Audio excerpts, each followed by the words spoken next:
Good morning, everyone. I'm Teng. Today I present about Neurosurgery report. Patient information. Patient name Đào Thanh Tê, 22 years old. His male. His occupation is mason. Archway in Cần Thơ. He was admitted in Cần Thơ General Hospital at 9 o'clock, October 28th. Treatment plan.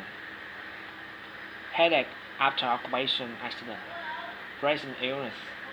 3 hours before admission, while he was being in the construction site without helmet, a wooden bar 10 kilograms fell on his head from a height of 3 meters.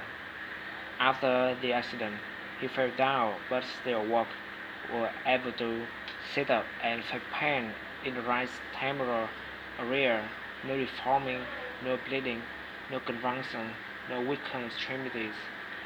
30 minutes before admission, because of severe headache, vomiting, and being confused, he was immediately brought to Cần Thơ General Hospital. Admission status: outpatient still confused. Glasgow Coma score is 10, M5, E2, and V3. Severe headache and vomiting.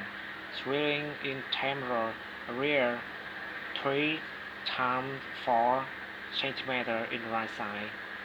Bilateral pupil 2 millimeter. Photo pupillary reflex positive. Focal neurological signs negative. And the vital signs: heart rate 90 beats per minute. Blood pressure 140 over 80 millimeter over mercury. Respiratory 18 times per minute. Temperature 37 degrees Celsius. Saturation oxygen 99% in remain condition. Past medical history. It remains unremarkable. Physical examination is 9 at 10 o'clock, October 28th. General appearance: outpatient is confused. The same vital sign and BMI 20.5. Physical examination also remains normal, except the neurological examination. So we skip it. Neurology: headache. Our patients suffer from headache, vomiting, impaired eye movement, bilateral pupil 2 millimeter. Photo pupillary reflex positive, no weakened extremity. So, in front of this kind of injury, the basic management can be divided into two steps. Firstly, initial rescue resuscitation, and secondary, neurologic survey. In neurologic survey, we have 2 points to watch out. 1. Cerebral edema and increase in cerebral pressure that will lead to a chain of vital signs and another abnormal sign and symptom. Problem of patient: 20 years old male patient hospitalized because severe headache, vomiting after being hit by a falling wooden bar 10 kilograms from the height of 3 meters. Mechanism of injury: cope. Clinical presentation with increased intracranial pressure and concentration.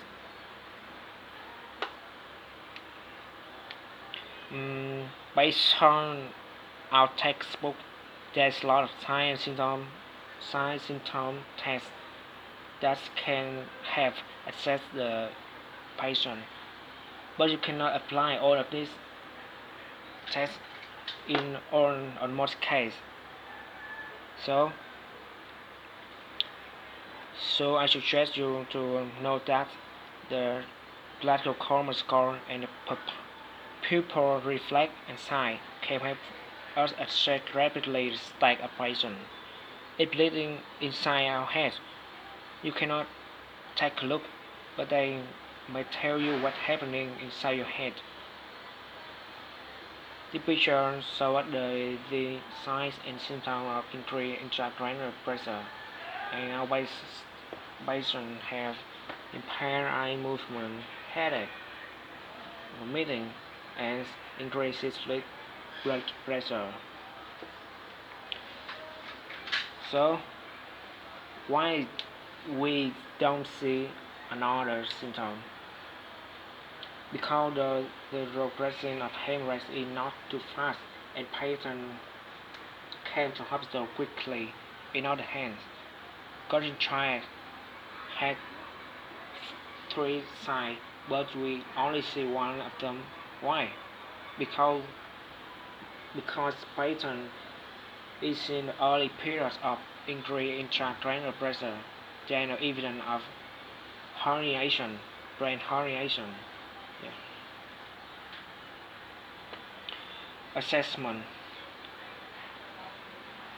Increased intracranial pressure with clinical signs are headache, vomiting, coughing, joint, and brain hemorrhage.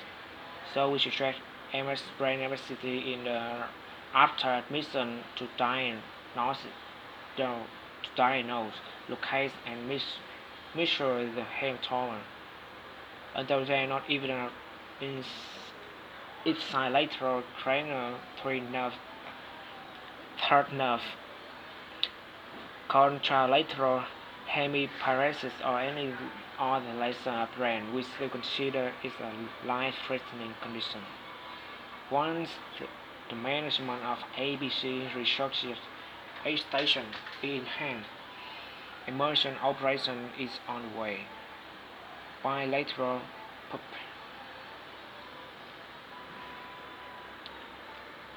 and last, lucid interval. You have to keep in mind that the shorter lucid interval, the faster hemorrhage. Our patient has lucid interval about 2.5 hours. This picture shows us a whole progression of our patient. So clinical tests, which suggest skull X-ray, brain MRI, tract X-ray, complete cell blood count, biochemical coagulation function test, and ECG. Brain MRI is gold standard to make a diagnosis because our patient is in the onset of threatening symptoms, so we have to do it as soon as possible. Laboratory test is normal, so no need to discuss. ECG is normal. Check X-ray, no evidence of normal sign. This is the suspicion position. Skull X-ray. Skull X-rays shows a crack in the parietal bones traces to temporal bones in the right side. Can you see? Skull and brain MRI 32 slides. This is the bone window. Shows a fracture line in the parietal bone and temporal bone. It is the same return of X-rays. Brain window shows a lens strap dense lesion compressing the lateral ventricle in the midline, and the midline structure are not displayed. Conclusion: epidural hemorrhage in the right temporal lobe, with the volume is about 100 milliliters. Do you remember the formula to measure the volume of a mass. Very easy here. Final diagnosis: right temporal epidural hematoma with Glasgow Coma score 10 when we consider moderate intracranial hemorrhage. Parietal temporal bone fracture. This figure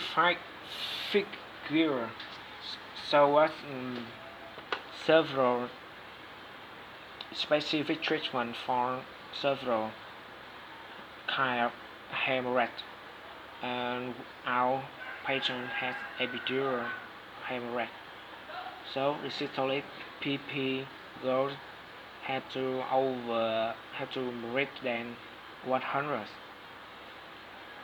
And to seizure prophylaxis, we use phenytoin is Glasgow Coma score less than 10. An indication of surgery is the volume greater than 30 cm3 or Glasgow Coma score lower than 9 with asymmetric pupils. In other hand, based on the land, current diagnosis and treatment surgery, a 1 cm thick temporal epidural hematoma in patient, only 30 minutes of harm injury should be strongly considered for emergency surgical removal of the hematoma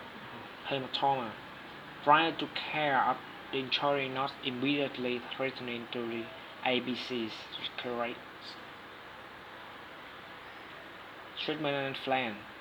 Goals of therapy: take out the hematoma to adjust the ICP, stop bleeding, combine the bone fracture, control complication of surgery, meaning example, meaning sizes, recurrent hemorrhage, and embolism. Out-of-goal surgical methods: craniotomy, evacuation of epidural hematoma, anesthesia methods, intubation, anesthesia.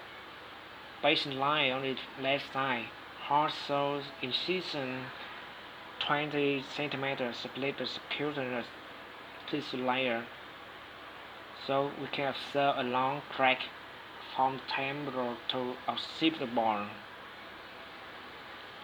5 burr holes are drilled to open the 8 times 10 cm bone flap. Take out 90-gram hematoma and another around, place a sponsor and take up the dural layer. Inspect the hemorrhage. Flex drainage tube into subcutaneous layer. To layer closer. Cover wound by gauze bandage. Post-operative evaluation. After the surgery and more than 10 days of treatment, our patient had good prognosis. Body size compact into normal range. No complaining of headache. Wound is dry and clear. This is the film after operation. You can see the significant difference between before and after operation. There are no hematoma or fracture. Medication: to reduce ICP, we use mannitol. Pain relief and anti-inflammatory, we use paracetamol, alpha-chymotrypsin, diazepam. Anti-hemorrhagic, we use transamin. Antibiotic, we use amoxicillin and sulbactam. Nerve tonic, paracetamol, and nutrient soap milk. Thank you.